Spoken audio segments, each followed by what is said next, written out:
Hola, bienvenidos a Rumbo Minero Central. Mi nombre es César Campos. Junto a Karen Herrera estaremos en la conducción del presente programa. Un gran gusto, como siempre, Karen, estar contigo. Igualmente, César, gracias. Bueno, tal como lo habíamos señalado el día de ayer, hoy en la mañana, desde muy temprano, ha estado compareciendo ante la Cámara de Diputados, con un pequeño retraso nada más, el señor presidente del Consejo de Ministros, Luis Galarreta, conjuntamente con todo el gabinete, a fin de exponer el programa general del gobierno. Es, como habíamos señalado, una solicitud planteada por el señor Galarreta. No es una obligación constitucional como antes, que debían hacerlo en un plazo no mayor de 30 días, a efectos de obtener un voto de confianza, un voto de investidura.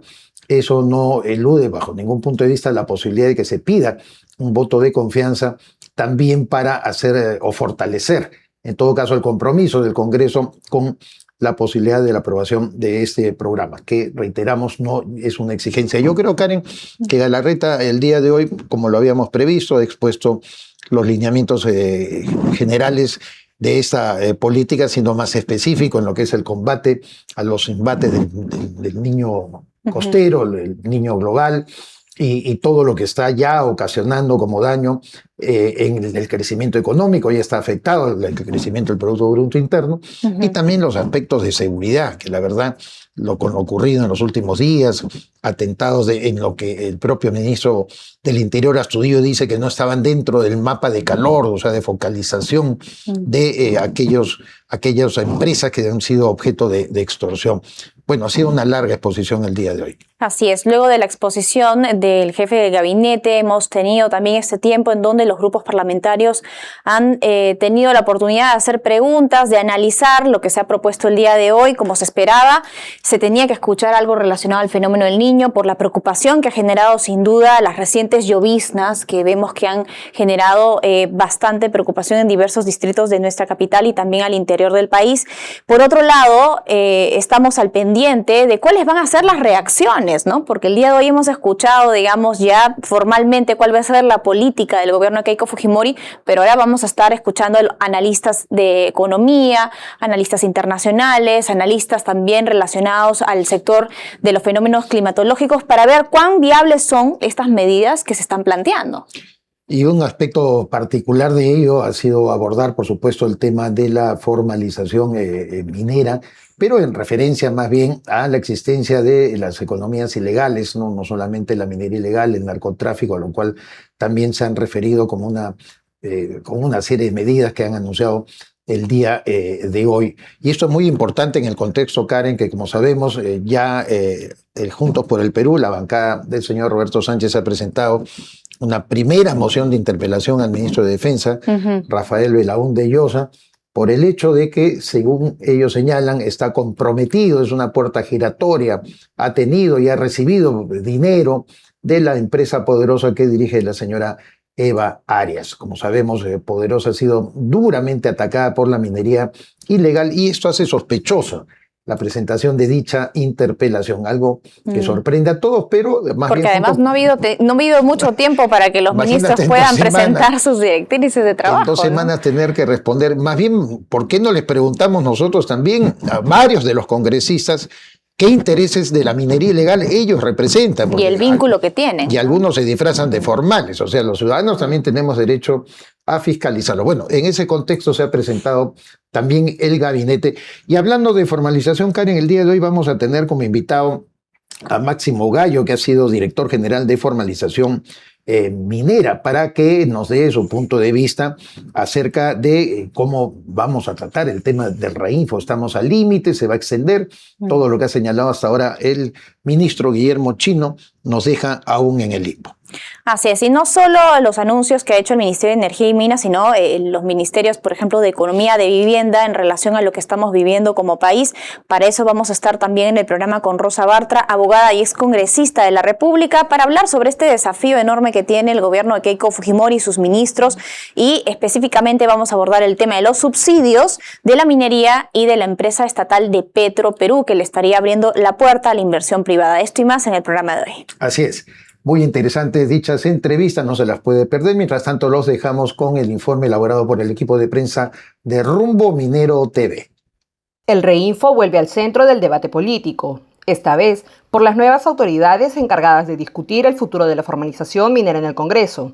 Así, por ejemplo, está Jennifer Paredes, quien fue elegida como presidenta de la Comisión de Energía y Minas de la Cámara de Diputados, instancia clave para el debate sobre el registro integral de formalización minera y la lucha contra la minería ilegal. Mientras que en el Senado, la distribución de la comisión que comprende Energía y Minas tiene en la presidencia a un representante de obras. La pregunta que hoy todos nos hacemos es si el Reinfo dejará de operar en diciembre. Ante ello, el ministro de Energía y Minas, Guillermo Chino, evitó anticipar una decisión. Solo afirmó que primero se debe tener claro lo que indique la nueva ley MAPE. Chino explicó que el Ejecutivo deberá presentar una nueva propuesta de ley MAPE ante el inicio del periodo congresal y reconoció que el plazo hasta diciembre es corto para elaborar la iniciativa y llevarla al debate parlamentario. Con el Reinfo al límite y una nueva ley MAPE pendiente, llegó el momento de definir quién se formaliza y quién queda fuera. Muy interesante el reporte que nos han traído nuestros periodistas de Rumbo Minero TV. Bueno, como lo habíamos anunciado, Máximo Gallo, quien ha sido director general de formalización minera del Ministerio de Energía, Minas y Hidrocarburos, está con nosotros después de mucho tiempo. Siempre hemos tenido un diálogo muy fluido con él mientras ocupó este importante cargo. Máximo, un gusto recibirte. Para mí es un gusto estar acá. Bueno, ha pasado mucho tiempo, mucha agua debajo del puente, tareas tanto por parte de la fiscalización respecto a erradicar, a recuperar territorio, formalizar, pero por otro lado también acciones de parte del Congreso de la República que dejó pues extendido hasta diciembre del presente año el Reinfo. Esta es la situación que enfrenta la nueva administración de la señora Keiko Sofía Fujimori y en particular el ministro de Energía y Minas, a quien tú conoces muy bien, Guillermo Chino. ¿Cómo ves los primeros pasos en cuanto a la minería en general que está dando este gobierno? Mira, yo creo que el reto es muy grande para la minería en general, ¿no es cierto? Tenemos, lamentablemente, por un lado, problemáticas sociales complicadas en la minería que hacen que muchos grandes proyectos no salgan, ¿no es cierto? Y eso nos complica, ¿no? Y también tenemos algunos otros temas por los cuales la inversión minera no está llegando como quisiéramos llegar, ¿no? Por ejemplo, no sé si hay un cuadro que podemos ver, el primer cuadro que deberíamos ver un poco cómo están las inversiones mineras anuales a nivel nacional, ¿no es cierto? Si tú puedes ver, ¿no es cierto?, en este cuadro, te puedes dar cuenta cómo año por año hemos ido bajando los niveles de inversión minera. Claro. Teníamos una muy buena cantidad, ¿no?, hacia el año 2018, 19, 10.000 millones, 9.000 millones de dólares anuales invertidos, ¿cierto? Y sin embargo, ¿cómo ha ido bajando eso poco a poco? Y ahora no andamos ni en 4.000, 5.000. Pese a que sube el precio de los metales. Así es, te das cuenta, o sea, ¿no? Tiene mucho sentido que con un super ciclo de precios en oro, en cobre, en plata, estamos produciendo menos y estamos recibiendo menos inversiones. Argentina, que no tiene más de 3 o 4 años en minería, nos está sacando la mugre ahorita en inversiones. Chile, que se diga. Y nosotros no. ¿Por qué? ¿Qué está pasando? ¿Qué está pasando? Esa es la Yo pregunta. creo que hay varios problemas. El primero es una gran inestabilidad política, ¿no es cierto? No puede ser posible que tengamos pues 10 presidentes en 7 años. Igual pasa con los ministros. Hay un cuadrito que quiero que veas también, que es Miren, 19 ministros de Energía y Minas en 10 años. O sea, es un promedio de 5 meses por ministro. ¿Cómo se puede hacer una política pública en este país con un ministro que no te dura más de 5 meses? De acuerdo. ¿No es cierto? No tiene mucho sentido. Ningún ministro durante esos 10 años ha durado más de un año. Entonces, imposible. Entonces, eso da una pésima señal al inversor. Yo como vengo a un país en el cual, pues, yo no sé si me van a cambiar las normas, si me cambian el ministro, me cambian las normas, y eso es terrible, ¿no? Segundo problema es también el tema de la tramitología. Hace 15 años que venimos hablando de la ventanilla única, y no sale. ¿Qué pasa? ¿Por qué no sale? ¿No? Entonces, yo creo que los retos son muy fuertes para el nuevo ministro. Lo bueno de este nuevo ministro es que no es una persona que no conoce el sector. Sí, conoce. Tiene más de 2 décadas en el sector de viceministro, sabe, ¿no es cierto? Yo creo que eso tenemos que aprovecharlo. Tenemos que aprovechar a una persona que sabe de minería para ver cómo lo ayudamos. Hay que ayudarlo, porque tenemos que salir, definitivamente, ¿no? Y para eso hay que atacar fuertemente el tema de la terminología. Tenemos que eliminar trámites, pero sí, hay que hacer un trabajo muy fuerte en ese sentido, Hay que generar condiciones para que en los territorios en los que hay proyectos mineros grandes no haya problemas sociales. Y eso el Estado tiene que entrar con todo ahí, hacer programas de desarrollo territorial. Es eso. Tenemos que demostrar que la minería genera desarrollo para una población y que la población sienta que la minería lo va a ayudar en su desarrollo. Si no hay eso, va a ser muy difícil que avancemos en ese tema, ¿no? Entonces yo creo que en ese contexto tenemos otros dos temas muy fuertes en minería, que es la minería en pequeña escala, que no es poca cosa, que es un sector muy importante para la economía nacional, ¿no es cierto? Y lamentablemente está en una situación de informalidad muy grande. Y tenemos el otro problema de la minería ilegal, que también está atacando muy fuerte y que perjudica a la gran minería y a la mediana minería, como perjudica a todo el país. Entonces yo también creo que por ahí, lamentablemente, no se están haciendo bien las cosas y hay que cambiar radicalmente la política estatal al respecto, ¿no? Bueno, los desafíos son sin duda grandes porque en un contexto en donde vemos que otros países de América Latina están haciendo esfuerzos por ser más competitivos, ¿no? Donde vemos que Venezuela también ahora en poco tiempo está logrando destacar a nivel internacional contra todo pronóstico. Surge esta pregunta de por qué Perú tiene tanto problema para sacar adelante proyectos que tenemos en nuestra cartera minera que son muy prometedores. Chevron ha anunciado que se va a ir a poco menos de un año, ¿no? Y es una pena que no tengamos incentivos, que el gobierno no esté anunciando algo para retener a alguien como Chevron. ¿Qué es lo que está pasando? ¿Cuál es nuestro principal obstáculo? Porque el diagnóstico ya lo tenemos, pero ¿cuál es ese cuello de botella? Yo creo que hay un tema de gestión, ¿no es cierto? O sea, necesitamos una buena gestión en el Estado. Y para eso necesitamos no solamente ministros, sino ministros y directores también de nivel. Y lamentablemente no está pasando. En los últimos años, el nivel de ingresos y salidas en el ministerio han sido terribles. Los directores regionales, mira lo que me pasó conmigo, ¿no es cierto? Me convocaron a mí, no duré ni 7 meses, salí. Después me volvieron a convocar, no duré ni un mes y salí. Entonces, no hay continuidad. No hay continuidad. Entonces, y los directores generales son fundamentales porque son los que saben, pues, son los que manejan el tema. ¿Cómo afrontar el tema de la minería en pequeña escala, Mira, la minería artesanal, tal como se encuentra la situación ahora después de la experiencia que has tenido? Porque veamos ese cuadrito que yo les menciono ahorita, por ejemplo, en términos de números, ¿ya? Miren ustedes la importancia que tiene la minería en pequeña escala. Estamos hablando de mineros formales, pequeños, 5.500. Artesanales, 6.000. Sin categoría, 37.000 que deben estar por ahí, o artesanales o pequeños. Y proceso de formalización, 31.500. O sea, tenemos 43.000 mineros pequeños que están trabajando ahorita y que son importantísimos.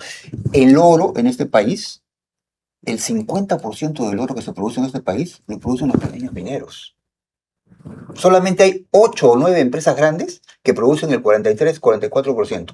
Todo lo demás es producido por las pequeñas. Hemos tenido hace poco aquí a la representante del programa de Swiss Better Gold, que tú conoces muy cercanamente, y lo que nos llega a sorprender, Máximo, es el hecho de cómo una entidad, un programa internacional puede establecer la trazabilidad a la cual nosotros siempre aspiramos. Cómo ellos pueden focalizar verdaderamente al artesanal, al que está formalizado, al que está terminando un proceso de formalización y no usando el reinfo tampoco como pretexto para estar con un pie puesto en la ilegalidad, porque tú sabes muy bien de que esa es una realidad que también se vive. ¿Por qué un programa internacional no puede ser replicado en el Perú de esa manera? Eso es un muy buen tema, ¿no es cierto? El tema de la trazabilidad es fundamental. Nosotros tenemos, por el lado de la minería ilegal, ¿no es cierto?, el Estado atacando solamente con lo que es la represión de las interdicciones, que no funcionan. Tenemos 20 años haciendo interdicciones y no funciona porque llega la policía, ¡pum!, destruye la bocamina, destruye la draga, a los 2 meses. Eso sigue otra vez operando. En las cadenas de financiamiento, digamos, no se rastrea tampoco. Tienen tanta plata que rápidamente lo reponen. Entonces, y la policía vuelve, y no tiene sentido. Lo que necesitamos es un buen sistema de trazabilidad. ¿Por qué? Porque al minero ilegal no lo agarras por represión, lo agarras por lo que más le duele, por el bolsillo. Le quitas ¿no es cierto? La minería ilegal. O sea, tú haces una trazabilidad desde la mina hasta la exportación, tú sabes de dónde sale el mineral, cómo se traslada a la planta, cómo de la planta va a la refinería, cómo de la refinería va a la exportación, y lo sabes. Y Ahora, lo se habla puedes mucho de las plantas, pero a nivel artesanal, y tú lo sabes muy bien, en la zona de la selva, no necesariamente pasa por una planta. Sus herramientas son muy elementales, son básicas. La minería aluvial, claro. ¿cierto? Que representa el 15 o 20% de la minería a pequeña escala, no necesita una planta. No necesita pero una planta. el 85% sí la necesita. Bueno. Entonces los pequeños sí necesitan una planta. Y las plantas son fundamentales. No, sin ¿Ya? desconocer Son eso, me fundamentales. refiero. Pero lamentablemente tenemos plantas buenas y tenemos plantas truchas. Claro. Y ahí es donde se puede colar un montón. Pero es que hoy se ha vuelto a minería. concentrar en zona de selva, precisamente en Iquitos, en Huánuco, con Madre de Dios, nuevamente una producción que está subiendo muy fuertemente. Fuerte, ¿no? Yo estoy ahorita trabajando con un grupo de plantas que han creado un nuevo gremio de plantas de primer nivel en la Sociedad Nacional de Industria. Es un comité especial de la Sociedad Nacional de Industria para que veas el peso que tiene. ¿Ya? Estas plantas, son 10 plantas en este momento, están haciendo todo un trabajo de trazabilidad muy bueno. Ellos no aceptan a cualquiera, ¿no es cierto? Claro. Y manejan un excelente nivel de trazabilidad y además le están diciendo algo al Estado: yo te voy a ayudar a formalizar a los mineros. ¿Por qué? Porque yo trabajo con los pequeños mineros, porque son ellos los que me dan su mineral para que yo lo procese. Claro. Yo hago un trabajo muy importante de trazabilidad. Yo quiero saber quién me da el oro y de dónde viene. Correcto. Entonces yo sí tengo cómo saberlo. Yo sé que ese minero que trabaja conmigo es un minero legal. Entonces, yo te voy a ayudar, pero que esté en el registro no se formaliza. Yo te voy a ayudar a formalizarlo. Claro, incentivos, ¿no? Así es. Ayudarle Claro, a valorar la minería formal es. para que vea que realmente tiene mayor beneficio que la minería ilegal, que además depreda zonas en nuestro país y causa grandes pérdidas, no solo al Estado, sino también está relacionada al crimen organizado y a otros peligros que por eso se cuestiona mucho que esté avanzando no solo en el Perú, sino en otros países de América Latina. Así es, ¿no? Entonces yo creo que el proceso de formalización tiene que cambiar radicalmente, ¿no? En varios aspectos. Quiero que veamos el cuadro, por ejemplo, de cómo es que el proceso está tan mal, cómo es que no ha avanzado casi nada. Mira este cuadro, es increíble, pues, ¿no? En el 2012 empieza con fuerza el proceso de formalización, muy poquitos mineros formalizados, hasta el 2016, solamente 40. En el 2017 hay un boom de mineros formalizados, 5.000 mineros formalizados en un solo año. Sí. Lo que no se hizo en 4, se hizo en 1. Y después otra vez, mira, 2020, 2021, y mira cómo estamos ahora. Explícanos, ¿por qué se da eso? Gestión, hermano. Solamente gestión. Quiere decir que en el Porque gobierno, los problemas son los mismos. en el gobierno de Pedro Pablo Kuczynski hubo un decaimiento, digamos, al inicio de... Al contrario. No, el pico subió. Y después cuando subió, bajó. ¿Pero en qué año estamos hablando? 2017, 2018, sí. Ah, ya con Martín Vizcarra. Ahí bajó. No me ¿Ya? extraña. Bueno, no es por halagarme, pero ese año 2007, de 5.000 mineros, yo fui el Tú estabas yo ahí, logré claro. esto. Yo logré esto. Y sí se puede, pues con una buena gestión se puede hacer. Mm. Yo, ahora que estuve por no más de 7 meses en este año, volví a ver qué pasó, porque mira lo mal que estamos, ¿no es cierto? Y empecé a hacer un nuevo trabajo, y indagamos, y lo primero que hicimos fue: tenemos que reorganizar completamente esto, y lo primero es un corte, porque no puede ser, tenemos demasiados mineros que no hacen nada, que no están trabajando, que son los que nos generan la ilegalidad, porque son los que alquilan su reinfo a terceros. Claro. ¿No es cierto? Y ahí es donde entra la minería ilegal. Y lo que hicimos en junio fue justamente borrarnos a 50.000 mineros en el reinfo. ¿Recuerdas? Claro. Eso lo hice yo, porque hicimos un trabajo muy fuerte. Porque la única manera de hacerlo es con liderazgo, pues, ¿no es cierto? Decir las cosas así, hay que hacerlas. Pero parte de esos 50.000 nuevamente están en la protesta y están Sí, defendidos pero ya no en el Congreso, tienen sus Sí, representantes. así es, pero ya no pueden producir. Ya han salido del reinfo. Entonces su reinfo ya no puede ser utilizado por un ilegal. Eso ya es un avance, ¿no? Tenemos en este momento 31.000 mineros por formalizar. Así es. ¿Ya? De esos 31.000 mineros, en agosto de este año, yo le presenté al ministro un plan que se llamaba el Plan Urgente de Formalización. Identificamos un número de mineros que podíamos formalizar más o menos rápido. Eran 4.000 mineros aproximadamente que ya tienen un contrato Correcto. Por lo tanto, De todas las exigencias tienen sí, por lo menos el contrato es lo más importante. difícil, ¿no? Porque como no son dueños de la concesión, tienen que tener un contrato del titular. Claro. Ya teníamos 4.000 mineros que ya tenían un contrato. Entonces, a eso lo formalizamos rápidamente. Segundo, teníamos más o menos 3.500 mineros que eran dueños de la concesión. Entonces también debería formalizarse rápidamente. Ahí ya teníamos 7.000 mineros. Y teníamos otros 3.400 mineros aproximadamente que estaban en concesiones que habían sido extinguidas, que ya no tenían un titular. De acuerdo. Entonces, como no tenían un titular, nadie les podía dar un contrato. Entonces, era absurdo, ¿no? Entonces, la idea era hacer una ley para que el Estado dijera, oiga, en esas concesiones en las cuales no hay titular, el Estado le otorga la posibilidad al minero que está trabajando ahí con su reinfo para que sea el titular. Y con eso teníamos 15.000 mineros por formalizar. Y la idea era, a fines de año, en diciembre, teníamos 1.000 mineros. A marzo, 5.000. A julio, 10.000. Y a finales de este año, del 36, que ya se acababa el formalización, 15.000 al menos. Del 81.000, al menos 15.000 formalizados. ¿Ya? Mira, yo salí del ministerio por temas políticos y todo. ¿Sabes cuántos han formalizado? 36. De los 10.000 que debemos de formar, 37 es un tema de gestión. Hermano. Tema de gestión, sin duda alguna. Máximo, ha sido siempre un gusto recibirte, como siempre ha sido un gusto recibirte acá en el programa y te tendremos en una próxima oportunidad. Veremos cómo avanza, qué diseña Guillermo Chino en cuanto... Y el gobierno en general, ¿no? Porque la señora Keiko Fujimori habló del combate a la minería ilegal dentro del marco, siempre dentro de pero considerándolo dentro del paquete de la ilegalidad, el combate a la inseguridad, al crimen transnacional. Pero como tú dices, y nosotros lo hemos sostenido acá, permanentemente necesitamos... Lo que llamamos el SIGMA. ¿Te acuerdas que salió el tema del sistema interoperable? Ese sistema ya lo habíamos avanzado. Correcto. Debíamos tener una primera, plan piloto en noviembre. Ya estaba listo ya para salir. Y eso iba a ser un golazo. Y mira. Ahí quedó. En fin. Máximo Gallo, quien ha sido director general de formalización minera del Ministerio de Energía, Minas e Hidrocarburos, ha estado con nosotros.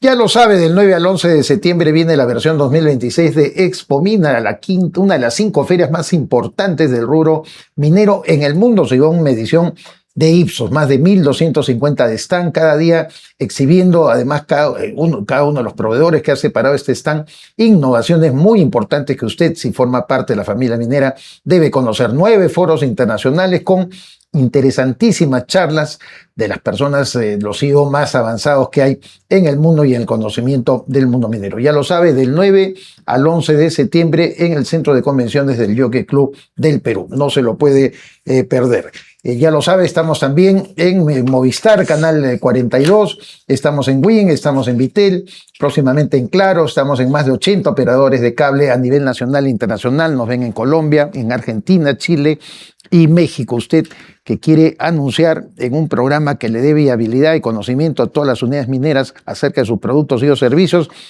consulte sobre los paquetes publicitarios que promocionamos a través de Rumbo Minero TV. Hacemos una pausa y continuamos.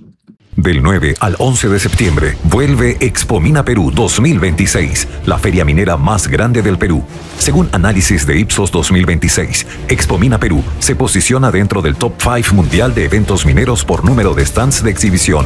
Expo Mina Perú, presidido por el ingeniero Roque Benavides, reunirá a las principales personalidades del ámbito público y privado en foros y congresos de nivel internacional.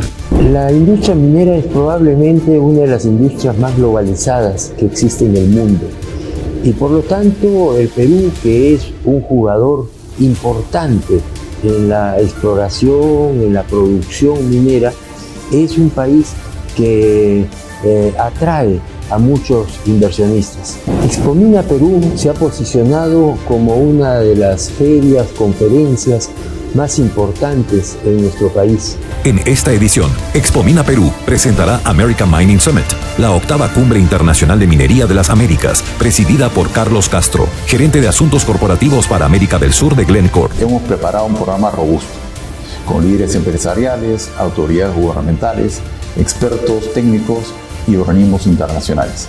Este año nos enfocamos en 9 foros internacionales. Además, se realizará el Mining Investment America, MIA, liderado por Luis Rivera, COO de Glencore LATAM y director de operaciones para Sudamérica. Este espacio reunirá a los CEOs de las principales compañías mineras de la región. quienes presentarán sus proyectos y ampliarán las oportunidades de negocio. A ello se suman las conferencias internacionales de la Sociedad de Minería de Estados Unidos, SMI, y del Centro de Estudios de Cobre y la Minería, CESCO, que a la vez realizará la Gran Cena CESCO con los principales líderes mundiales del sector. Esto va a ser un hito importantísimo en el sector minero peruano y en el sector minero de toda América. Los invitamos a estar con nosotros en la gran feria Expomina. Si usted es proveedor o quiere ser proveedor, separe un stand en expominaperú.com. Somos KSR Global, expertos en gestión de talento. Creemos en el poder de las personas para transformar organizaciones. Las grandes operaciones se sostienen en líderes que toman decisiones clave cada día. Desde gerencias, jefaturas y especialistas, identificamos el talento ideal para los desafíos de la minería y otras industrias de alto impacto. Identificamos líderes con visión, compromiso y capacidad estratégica para impulsar el crecimiento de organizaciones que apuestan por el futuro. Una mala contratación no empieza con un error, empieza con una decisión que parecía correcta y cuando el perfil no encaja llegan retrasos, rotación y riesgos para la operación. En Recursos Humanos Cambridge sabemos que contratar no es solo cubrir una vacante. Evaluamos experiencia, adaptación y habilidades para fortalecer cada equipo. Reclutamos desde posiciones operativas hasta mandos estratégicos alineados a la Trinorma ISO. Porque detrás de una operación sólida siempre hay una contratación acertada. Recursos Humanos Cambridge, las mejores personas para las personas. En minería, cada minuto de operación cuenta. Por eso, la continuidad depende de componentes capaces de responder bajo presión. En Valflex, la confiabilidad comienza en nuestros procesos de fabricación. Tecnología especializada y controles de calidad bajo estándares europeos se integran en cada etapa para producir mangueras y conexiones hidráulicas diseñadas para condiciones exigentes. Porque la calidad de cada componente protege la continuidad de toda la operación. Valflex.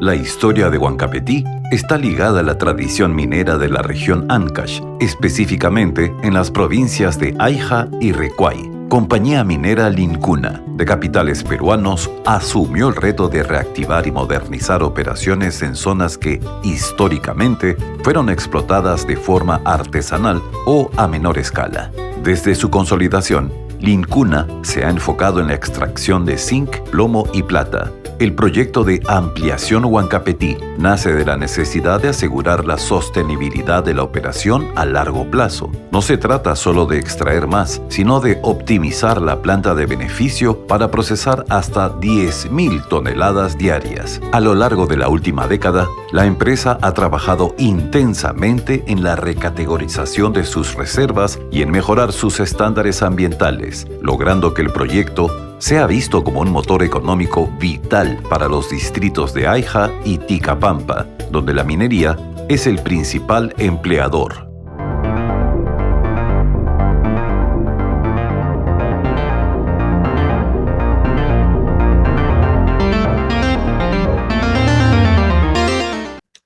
Lo habíamos anticipado, nos acompaña la doctora Rosa Bartra, quien, como todos recordamos, ha sido congresista de la República y además nos suele acompañar aquí para hacer el análisis de cómo avanzan las políticas generales del gobierno, en particular los aspectos de economía, de combustibles, la minería y el caso de Petroperú. Todo esto lo vamos a abordar con ella. Rosa, muchas gracias, como siempre, por estar con nosotros. Sí, será al contrario. Agradecida por la invitación y la oportunidad. Si bien ha comparecido el presidente del Consejo de Ministros, Luis Galarreta, a presentar el día de hoy el Plan General de Gobierno, nosotros queremos generarnos todavía un espacio más para poder analizarlo. Me gustaría más bien que abordemos estas 3 primeras semanas del gobierno de la señora Keiko Sofía Fujimori en la parte económica. Se ha enfrentado también, obviamente, a temas que más o menos se sospechaban que podía tener. El fenómeno del niño costero se ha complicado mucho más de lo que esperábamos y con bastante anticipación. En todo caso, se ha anunciado, por ejemplo, ante también la crisis del combustible, que eso es un problema que vivimos a nivel internacional, la dación de un subsidio focalizado para el uso del diésel y para ciertas actividades de transporte terrestre, incluyendo las partes de la selva, donde se ha incluido también el manejo de los PQP, que es las unidades fluviales. En todo caso, ¿cómo ves estas primeras medidas, estas primeras 3 semanas desde el punto de vista de los desafíos que tiene el gobierno de la señora Fujimori y cómo está respondiendo a ellos? Keiko Fujimori quiere transmitir en los hechos lo que ofreció en campaña, un gobierno presente, ¿no? Y que responda de manera inmediata a la necesidad. Y creo que eso es lo que ha hecho durante estas 3 primeras semanas. No significa que sea bueno, no significa que sea malo, significa que está cumpliendo y marcando el estilo que va a tener su gobierno. Ahora, con respecto a los subsidios, puede ser un arma completa de doble filo. Y para que tenga un solo filo y resuelva el problema del aumento exacerbado, excesivo del precio de los combustibles, por razones no atribuibles al gobierno, por cierto, hay que decirlo, tiene que ser una medida absolutamente extraordinaria. Es necesario que tenga fecha de caducidad automática. Y que además pueda tener también regulaciones automáticas, es decir, si el precio internacional del combustible disminuye, entonces el subsidio debería tener un recorte en la misma proporción. Y por otro lado, debe ser, considero, trazable, de tal manera que se dé a quien efectivamente lo va a utilizar para el servicio público, y además debe haber una rendición de cuentas mensualizada de cuál es el uso que le han dado al combustible que fue adquirido bajo ese subsidio. ¿Y no es que esa tarea es de demasiada envergadura, realmente comenzar a identificar, focalizar, que se cumplan esos? De otra manera, César, esto va a ser un arma ya de doble filo y va a activarse ese filo peligroso, porque le estás enviando una pésima señal a un país que está exacerbado y que está polarizado políticamente, que tiene elecciones acá en octubre y que va a tener además todo este clima que te deja una elección reciente. Y eso significa que probablemente incluso durante los meses que quedan, septiembre y hasta antes de la elección, puedas tener una serie de conflictos que reclamen un subsidio por cualquier otra circunstancia, sobre todo ahora que se vienen eventos extraordinarios que van a generar pérdidas y por lo tanto necesidad de compensación económica. Ese es el punto, porque muchos pueden cuestionar por qué el sector de transporte, por qué no otros sectores que van a ser afectados sin duda con el fenómeno del niño, evidentemente. Ahora se menciona que esta es una medida muy populista, ¿no? Queriendo ganarse a la población que probablemente no votó por la presidenta Keiko Fujimori, pero lo cierto es que son las primeras señales que en estos días se están mandando de parte del gobierno y hay muchos analistas que ven esto todavía con mucha duda, con mucha suspicacia. Yo creo que más que duda y suspicacia, a quienes analizamos, y ahora me sumo al grupo de los que analizan, lo que más que eso es preocupación. Preocupación porque esto puede abrir un flanco que no se va a cerrar y que sí puede realmente poner en graves apuros al gobierno. El Perú tiene muchísimos sectores desatendidos, muchísimos sectores que necesitan una compensación económica. Y creo que sin dejar de ser un subsidio, una medida populista, que lo es, porque no resuelve absolutamente nada en el fondo, es un parchecito, no puede dejar un mensaje que esto se va a convertir en algo permanente. y que por lo tanto sea un estímulo inverso en la población para exigir. Sobre todo porque perdimos el ritmo del Fondo de Estabilización, el Fondo de Estabilización del Precio de los Combustibles del año 2025, ¿no? Por una deuda, como se ha revelado, de 900 millones de soles que se le debe a todos los que habían contribuido. O sea, el fondo pudo haber servido, se ha utilizado de una manera tan indistinta y ahora este es más que todo un subsidio directo que se está dando, ¿no? Así es, de forma antitécnica. Antitécnica. Porque lo que ha pasado en los últimos tiempos es que todos los fondos han sido usados de forma antitécnica. Felizmente ya nos hemos deshecho del Parlamento populista, creo que ha sido el más populista de los últimos tiempos, irresponsable por donde se le mire en el uso de los recursos, reforzado por una sentencia del Tribunal Constitucional que les dio una autorización, entre comillas, para tener iniciativa de gasto, y además este afán electorero, ¿no? Que los invadió por completo, creo que los invadió, más bien yo diría los poseyó. Y ha generado generó esta serie de demonios que han hecho todas estas maldades con todos los fondos del Estado. Claro. Ahora, ¿cómo podemos dilucidar qué es lo que podría pasar teniendo en cuenta todo lo que estamos observando en el Congreso, los movimientos, las opiniones que se levantan de diferentes grupos parlamentarios en torno a lo que estaría haciendo el gobierno de Keiko Fujimori y sus ministros? ¿Realmente vamos a poder tener ese espacio de diálogo en donde vamos a poder todos como país avanzar hacia un solo lado? ¿O de pronto se están percibiendo fricciones, que de repente no hay un escenario para llegar a acuerdos? Si nos referimos a fricción entre ejecutivo y legislativo, yo tengo que sostener lo que además he dicho siempre, que la fricción no es un defecto del diseño, la fricción es el diseño. De hecho, los poderes se reparten no para ser más poderoso a uno con respecto del otro, sino para darle el poder para contener. De tal manera que ahí se produzca un efectivo check and balance, no puedas tener un balance de poderes. Entonces, la fricción no es de ninguna manera ni siquiera cuestionable, es el diseño, está así hecho para que funcione. Ahora, ¿de qué forma la fricción se ejerce? Sí, yo creo que si el Ejecutivo presenta iniciativas responsables, y sobre todo en este contexto aprende a manejar los dos carriles como un buen conductor, y con estos dos carriles me refiero a la emergencia y la reforma que el Estado requiere. Entonces no se puede administrar solamente la emergencia. Tienes que administrar la emergencia y al mismo tiempo garantizar la reforma para que quien es responsable de que la emergencia no se pueda resolver sea cambiado. Entonces, yo creo que si se avanza por esos dos carriles, el Congreso va a tener necesariamente que apoyar.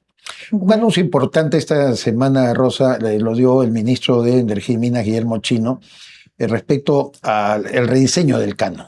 Ha dicho el sí o sí, o sea, estoy repitiendo sus palabras concretas, el canon ya no va a ir directamente a las autoridades locales, cada jurisdicción donde hay una actividad minera, sino que esto se entregará de alguna manera a la población porque ellos son los que tienen, en todo caso, la determinación de cuáles son las obras más importantes a cuáles estaría destinado. Esto no es nuevo porque Keiko Fujimori ya lo tenía en su plan de gobierno del año 2021 y también lo reiteró en el plan de gobierno del año 2026 y como lo ha recordado Karen, hace poco incluso en el debate mismo lo aludió, debate presidencial me refiero. ¿Y qué piensas de esta medida? ¿Es viable? ¿Cómo tendría que implementarse en todo caso? Efectivamente no es nuevo, hace mucho que se habla del canon comunal o del canon directamente entregado a la población sobre la cual opera la mina que esté generando ese canon. No es nuevo. Tiene ya incluso todo un diseño avanzado con respecto a cómo se aplicaría, si va a ser mejor o peor, si es que partimos de la idea de ellos conocen mejor cuál es su necesidad. Yo tengo una enorme duda, porque precisamente ese concepto de ellos saben qué es lo que necesitan, se implementó con este mecanismo que tenían los gobiernos locales para escuchar a los vecinos y en base a escuchar a los vecinos asignar, priorizar las obras, y la verdad es que ha fracasado por completo. Claro. Ha fracasado por completo porque la visión del vecino de que sí sabe lo que necesita es bastante reducida a su entorno inmediato. Y la visión de la autoridad local, provincial o regional es la visión en macro. Entonces, yo no sé si la solución para resolver los problemas de la comunidad vaya por ese lado. Es más, la descarto. Pero sí creo que lo que sí va a resolver es la sensación que tiene el poblador de sentirse excluido del beneficio económico. Eso de que todos se enriquecen, que pasan los trabajadores de la mina o los que se sirven directa o indirectamente de la mina y tienen su 4x4 y solo me llenan de polvo y yo solo veo pasar la riqueza, va a ser algo que va a desaparecer porque los va a beneficiar a todos. Ese descontento social sí se va a resolver, pero el desarrollo del distrito, de la provincia, de la región, no lo creo. Hay un problema ahí de fondo que no se ha especificado bien cómo se va a resolver, ¿no? Porque el ministro ha señalado que la importancia de este anuncio es fortalecer la capacidad de gestión de los gobiernos locales y provinciales para que las inversiones se conviertan en obras concretas y oportunas. Suena bonito en el papel, pero lo cierto es que hemos visto mucha corrupción dentro de los gobiernos locales, los gobiernos regionales, personas que no son idóneas en el cargo, personas que tienen un presupuesto pero no lo ejecutan, personas que hacen obras pero que realmente no benefician a las comunidades. Entonces, ¿cómo podemos, digamos, tomar estas primeras declaraciones teniendo en cuenta que, como usted bien señala, no necesariamente lo que la comunidad considera que es elemental importante va en línea de lo que hay detrás basado en estudios, digamos, en las personas que saben del tema y que son especialistas? Claro, es el presupuesto participativo que hace un minuto no me venía a la memoria cuál es el nombre. El presupuesto participativo. El problema es la inmediatez que tiene el presupuesto participativo, que sería algo parecido a esto, ¿no? El vecino decide. Es la inmediatez. Yo solamente veo lo que está muy cerca. Entonces, la obra más grande, la obra que definitivamente va a impactar en el desarrollo, no es abordada. No están preparados para eso, porque para eso pues se tiene todos unos planes de desarrollo que van desde el micro hasta el macro y que se van entrelazando de tal manera que permitan articular sobre todo los megaproyectos. Entonces, eso va más allá de lo que es la corrupción, que cuando pienso en la corrupción pienso que la descentralización, lo único que descentralizó fue la corrupción y ahora alcanza al gobierno más pequeñito. Entonces, son dos problemas diferentes, porque tampoco debemos olvidar que las autoridades llegan allí por la democracia, o sea, llegan por elección popular, es el vecino quien decide quién es el alcalde o el gobernador.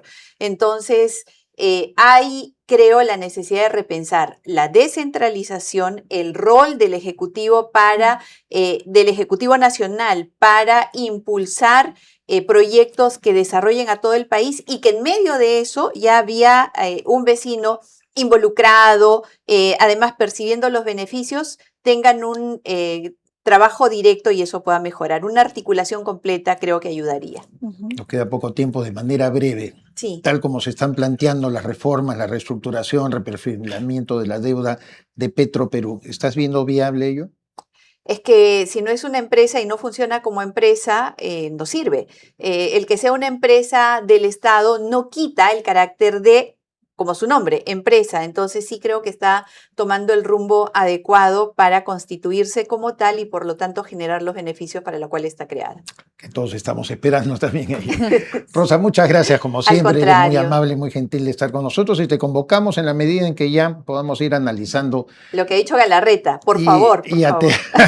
Y aterrizando además, ¿no? Las cosas que todavía estamos viendo con buena intención, con iniciativas pero que todavía falta lograr algunos horizontes, algunos objetivos. La doctora Rosa Bartra es congresista de la República, estuvo con nosotros. Ya sabe, estamos en Movistar, Canal 42, estamos en Win, en Vitel, estamos en YouTube, también en 80 operadores de cable a nivel nacional e internacional. Nos ven en Colombia, en Argentina, en Chile, en México. Usted no puede perder la oportunidad, señor proveedor, señora proveedora, de aprovechar los paquetes publicitarios que le ofrecemos a través de esta vía de comunicación. Vamos inmediatamente con Iván Arenas y su segmento Minería y Sociedad. Lo habíamos dicho varias veces en estos programas y aquí en Rumbo Minero en general. Juntos por el Perú quería hacerse de la Comisión de Energía y Minas, tanto de la Cámara de Diputados como de la Cámara de Senadores. Lograron en este caso tener la presidencia de la Cámara de la Comisión de Energía y Minas de la Cámara de Diputados. En senadores están como vicepresidentes. ¿Quién será el próximo presidente o es el próximo presidente ya de la Comisión de Energía y Minas de la Cámara de Diputados? Será nada menos que el señor Jesús Pérez, que es el actual diputado representante de la región de Apurímac. Un personaje que sin duda tiene relaciones con la minería informal. Es más, la Federación de Mineros Artesanales de Apurímac, en que las integran varios mineros informales, eligieron al señor Jesús Pérez como candidato por Juntos por el Perú. Este señor no solamente obedece a Jesús Pérez, no solamente obedece a Juntos por el Perú, sino obedece al gremio de mineros informales en Apurímac, que tiene muchos problemas con concesiones de grandes empresas mineras y que ponen en jaque a varias de esas operaciones mineras que existen en la zona, sobre todo del corredor minero del sur. El señor Jesús Pérez, apréndanse bien ese nombre, y en la Cámara de Senadores, en la Comisión de Energía y Minas de Trabajo y Productividad, también van a poner una cuota, en este caso en la vicepresidencia. Peligroso, sí, riesgoso de todas maneras, porque lo que van a querer es tres cosas: ataques contra las concesiones, con eso que llaman el monopolio de las concesiones, el acaparamiento de concesiones, a la ampliación perpetua del reinfo, de ese reinfo informal que camufla economía delictiva. Y lo tercero es sin duda una ley MAPE ideologizada. Todo eso lo vamos a estar analizando aquí en Rumbo Minero. Gracias. ¿Quieres posicionar tu marca y ampliar tu cartera de clientes en el sector minero? Participa en la revista minera más influyente de América y haz que tu marca llegue directamente a mineras, contratistas y a los principales tomadores de decisiones del sector minero. Con gran presencia en nuestra multiplataforma internacional, que incluye programa de TV, páginas web y redes sociales especializadas, con un alcance de 2.7 millones de personas. Pregunta por nuestros paquetes publicitarios anuales y anuncia en la revista Rumbo Minero, tu mejor herramienta de negocios en el sector minero. Invierte bien, invierte con los líderes. Mayor información en www.rumbominero.com. Entérate de todo sobre el sector minero, entrevistas, informes y mucho más en Rumbo Minero. Visítanos en rumbominero.com y escanea el QR para seguirnos en nuestras redes sociales.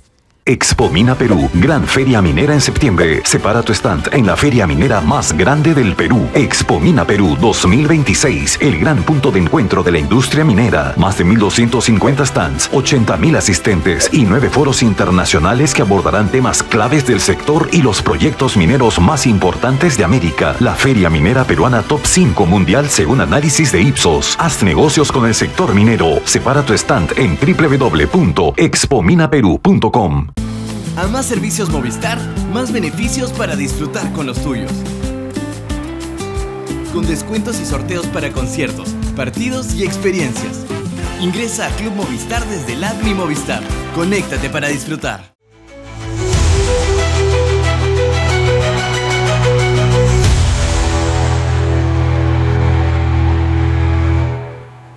Cuando una carga no puede detenerse, necesitas confianza desde el primer metro. En Cablecentro SAC llevamos más de 20 años brindando soluciones de izaje para la industria nacional. Cables de acero de alta resistencia, eslingas de poliéster, estrobos de cable y cadena, accesorios y servicio post-venta. Con Power Sling, fabricamos a medida, cumpliendo normas de seguridad y entregando justo a tiempo. Cablecentro SAC, soluciones para un mundo en movimiento. Cotiza en cablecentrosac.com. Del día.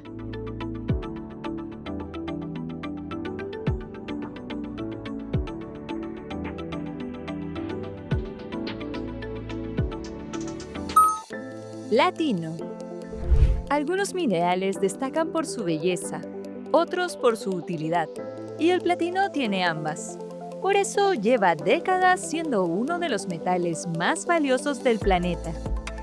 El platino pertenece al grupo de los metales preciosos. Tiene un brillo característico, resiste la corrosión y soporta temperaturas extremas sin perder sus propiedades. Pero su verdadero valor no está solo en su apariencia, sino en todo lo que puede hacer. Uno de sus usos más importantes está en la industria automotriz, y es que este mineral ayuda a reducir emisiones contaminantes en ciertos sistemas de control de gases, especialmente en vehículos diésel. Gracias a sus propiedades químicas puede acelerar reacciones que transforman sustancias nocivas en compuestos menos contaminantes. Pero hoy el platino también está ganando protagonismo en otra industria, la del hidrógeno. Muchos expertos consideran que este metal será clave para el desarrollo de tecnologías vinculadas al hidrógeno limpio, una de las apuestas energéticas más importantes para las próximas décadas. Ahora llevémoslo al mapa.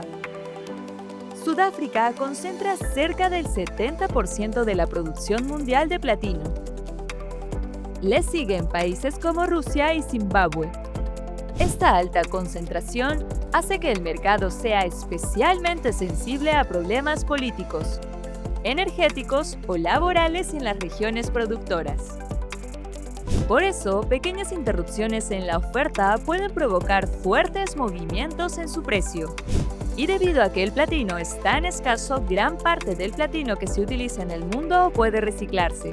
Un dato curioso es que el platino es un mineral tan raro que históricamente se han extraído muchas menos toneladas que de oro. Esa escasez es una de las razones por la que suele ser considerado uno de los metales más exclusivos del mundo. Durante años, el platino fue sinónimo de lujo. Hoy también es sinónimo de innovación, porque algunos de los avances tecnológicos y energéticos más importantes del siglo XXI podrían construirse con ayuda de este extraordinario metal. El mineral del día, porque entenderlo cambia cómo lo ves.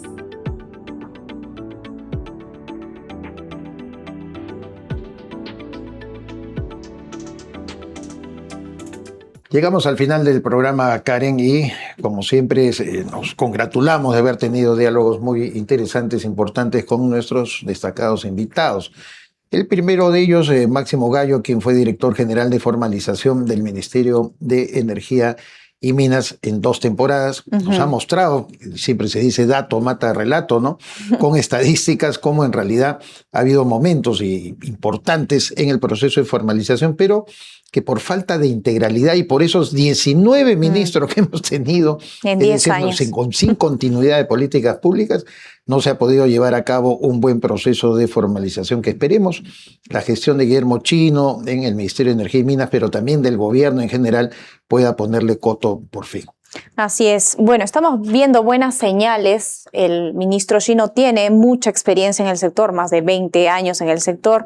Además, conoce de cerca el Ministerio de Energía y Minas, así que esperamos sin duda que se pueda cumplir, digamos, a corto plazo esta promesa del famoso shock desregulatorio, ¿no? Que pueda destrabar todos estos proyectos en cartera, pero que además también se pueda lidiar con la minería ilegal, que es algo de lo que conversábamos también con nuestro invitado, que lamentablemente está escalando a grandes pasos en nuestro territorio nacional y existe la oportunidad de tener trazabilidad porque entidades internacionales saben dónde está la cadena de valor, cómo se mueven y no es posible que a estas alturas del partido nosotros no tengamos ese mecanismo. Sí, pues programas que además destinan, como el caso de Swiss Better Gold, esta producción de pequeña escala de oro a un mercado como es el suizo, que tiene bastantes refinerías de oro, que además hace muchas joyas, produce todo en base a este rico metal y al cual nosotros exportamos por más de 2.500 millones de dólares. Una cosa impresionante. Y Rosa Bartra, como siempre, nos da una visión desde su punto de vista objetivo acerca de cómo ciertas iniciativas iniciales en el gobierno de Keiko Fujimori a lo mejor no resultan si es que no tienen un determinado objetivo claro. Y nos referimos concretamente al tema de los subsidios a los combustibles, ¿no? Así es. Yo me quedo con esta frase porque me parece sumamente importante. Podría ser un estímulo inverso para exigir demandas más adelante. Claro. Estaría muy ligado a que si hay algún cambio en los precios del combustible a nivel internacional, también esa medida que se ha prometido por 3 meses, ¿no?, sea cortada de raíz para evitar que se generen, digamos, estos vacíos que podrían desencadenar también problemas de gasto.